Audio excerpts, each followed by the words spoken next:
自有地球以来啊，不知道有多少英雄席卷大陆；自有历史以来，也不知道有多少帝王君主呢削平邦土。然而规模之大，版图之广，属成吉思汗旷古无比。历史学家说，公元13世纪是蒙古人的世纪。成吉思汗和他的子孙呢，建立了一个版图约为3000万平方公里、横跨欧亚大陆的庞大帝国。这是历史上第一次，也是唯一的一次。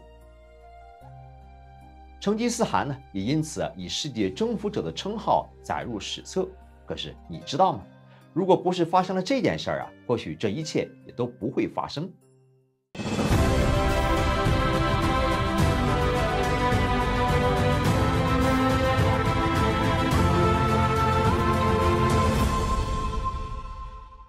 1218年春天，蒙古草原上一支由450只和500头骆驼组成的商队，满载着金银珠宝和丝绸貂皮啊，正悠悠然地往西，朝着花剌子模的方向慢慢前行。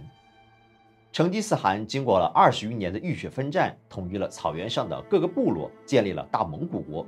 又于1218年呢，攻下西辽，这样呢，蒙古帝国就与花剌子模接壤。这是一个以经商闻名于世的中亚穆斯林王国，领土面积相当广大。蒙古草原地广人稀，很多生活物资仰仗进口，因此呢，成吉思汗想与花剌子模保持和平友好的关系。他曾向苏丹摩诃摩去信，称你统治日落之地，我统治日升之地，表明呢以贸易和文化交流兴盛彼此。因此呢，双方在1218年缔结了和平通商协定。这个商队就是成吉思汗派往花剌子模的第一支商队。对此成吉思汗是格外的重视。为了体现诚意和便于交流呢，除了一个蒙古使者之外，其余商队成员都是穆斯林人。眼看着花剌子模是越走越近，商人们是兴奋不已，仿佛一个巨大的新市场，来自异国他乡的货物和财富都变得触手可及了。然而等待他们的却是一场横祸。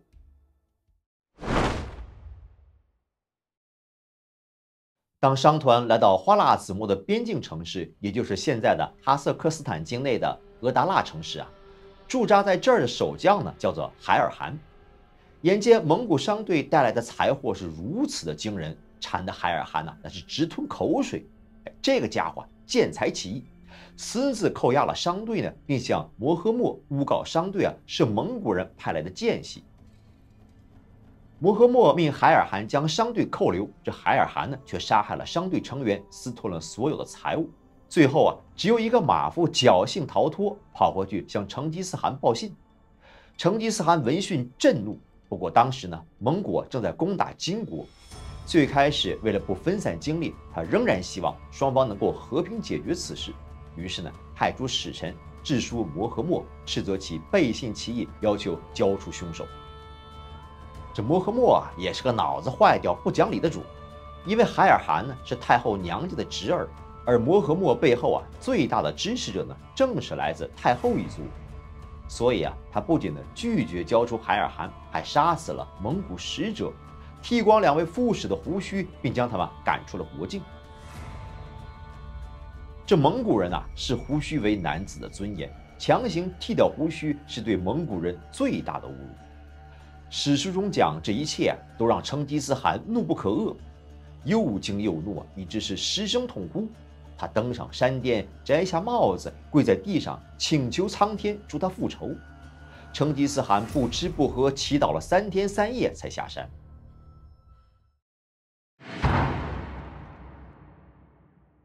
1219年6月，成吉思汗率领儿子和一众将领率领15万的联军，浩浩荡荡地出发了，兵临额达腊城。经历过对金战争的蒙古军队此时呢已经拥有了非常丰富的工程经验和技术。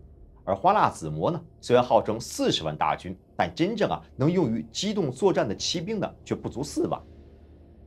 海尔汗见到自己闯下塌天大祸，自知如果城池被破，必将是死无葬身之地，只好呢仗着城池坚固，粮草充足呢顽强抵抗。不过在蒙古人5个月的猛烈围攻之下呢，额达腊城还是被攻破了，海尔汗被生擒活捉。眼见这个见财起意、屠杀商团的仇人就地伏法呢，成吉思汗倒也没客气啊，你不是爱财吗？给你！命人呢将融化的白银呢从眼耳鼻舌灌进了海尔汗的身体，活活的将他给烫死了。此后呢，成吉思汗的军队所到之处犹如摧枯拉朽一般，仅仅5天呢就攻下了花剌子模的首都塞马尔罕。而过去骄横的摩诃末呢，此时犹如是丧家之犬，疯狂的逃窜。过去啊，很多人认为这蒙古人在花剌子模攻城略地，杀人如麻。不过呢，经过研究啊，专家们却发现，在被蒙古人征服过的城市当中呢，这极少数有超过1/10的人口遭受过伤亡。要知道啊，在这片干燥的荒漠环境当中呢，尸骨通常可以完好的保存数百年甚至数千年。可是学者们呢，却没有找到任何痕迹和大量的骸骨来证明蒙古人在这里曾经屠杀过数百万人。另有学者认为啊，聪明的蒙古人呢非常善于心理战术，他们很可能将一些城市烧毁或者破坏，并且蓄意夸大着死亡数字，然后呢通过被征服城市的百姓添油加醋的散播消息，制造恐怖气氛，从而达到了不战而胜的效果。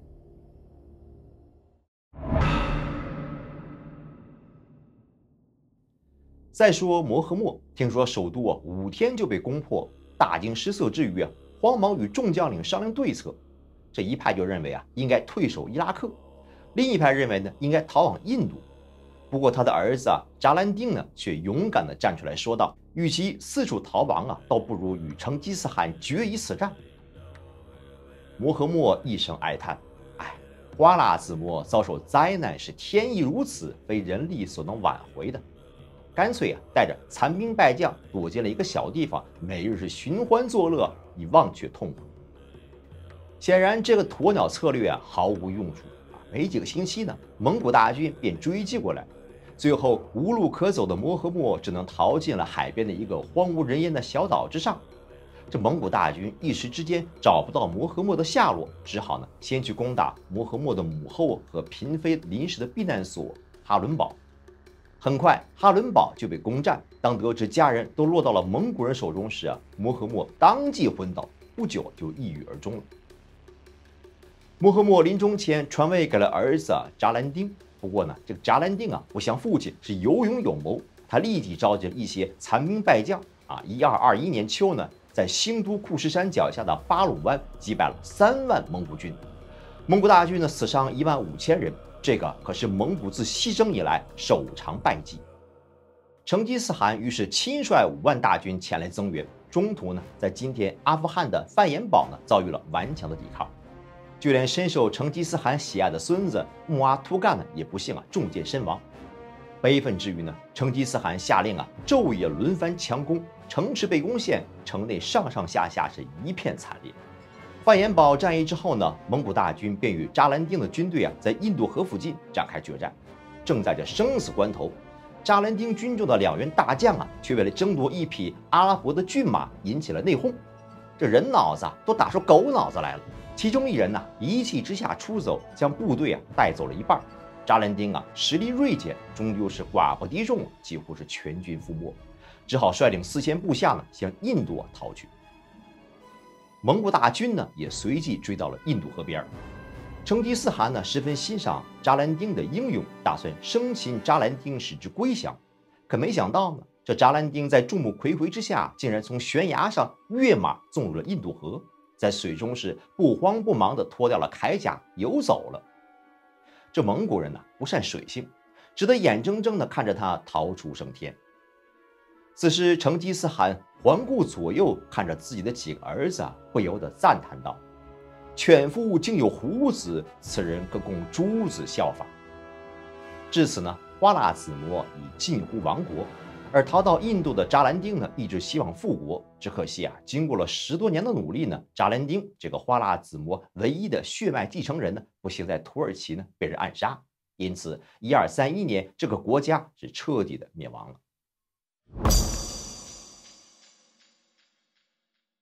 成吉思汗自1219年发动对花剌子模的战争，到1225年返回蒙古，这蒙古人呢，首次西征所经过的地区包括今天的欧洲东部、伊朗北部以及印度的广大区域，其范围之广、影响之深呢，在世界历史上都绝无仅有。西征花剌子模是成吉思汗征服欧亚大陆的头一站，从此蒙古帝国便开始了征服世界的脚步。期间，哲别和苏布台呢，在高加索山脉的南北转战3年，行程5000多公里，征服14国，歼敌近17万，让阿塞拜疆、格鲁吉亚、罗斯等中亚和欧洲国家的人知道了成吉思汗和蒙古人的威名。而这只是他们对欧亚地区的武力侦察，是未来拔都西征欧洲的前奏。在西征中，成吉思汗在政治上呢，争取对方贵族、官吏、宗教领袖、军事首领的降服；在军事上，根据守军的防守特点呢，采取围攻、突袭、运动战等战术。同时恩威并施，区别对待投降者与抵抗者、军人和平民。一些工匠和知识分子呢，都被挑选出来，或随军服役呢，或者被送回到蒙古。而这些人呢，在回到蒙古帝国之后呢，一部分散居各地，另一部分呢聚集在中国西北，形成了回族的主体。成吉思汗的西征消除了阻碍东西方经济文化沟通的壁垒，也缩短了通商距离，使得东西方的交往变得频繁。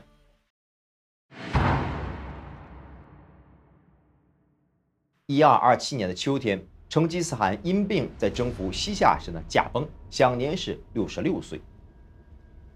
成吉思汗驾崩的消息直到西夏投降之后呢，才对外发布。他的灵柩由一辆简朴的大车载往了蒙古草原。据说他被埋葬在一处风景秀丽的山谷。为了不被盗墓者发现呢，上千名的蒙古骑兵在这墓地上骑马反复的踩踏，直到抹去了一切痕迹。因此，至今约800年间，无人能找到成吉思汗的埋葬之地。成吉思汗这支来自草原上的雄鹰，统一了蒙古在原始、野蛮、一片散沙的蒙古高原上凝聚出一个强悍的民族，并与子孙们缔造了近3000万平方公里的蒙古帝国，几乎将整个亚洲和欧洲的大部分都纳入了蒙古帝国的版图。其版图之大，前无古人，后无来者。也造成了基督教文化和伊斯兰教文化和其他文化直接会面的地理和交通条件。成吉思汗不仅雄才伟略，对部下更是爱护和信任，身边的将领无论身份和来处都对他终身效忠，竟无一人背叛。成吉思汗也是在位期间没有杀害过任何将领和功臣的帝王。放眼整个世界史，成吉思汗绝对是个伟大传奇的人物。2005年，美国《华盛顿邮报》把成吉思汗评为千年风云第一人，他以世界征服者的称号永载史册。好，感谢你的收看，我们下次节目再见。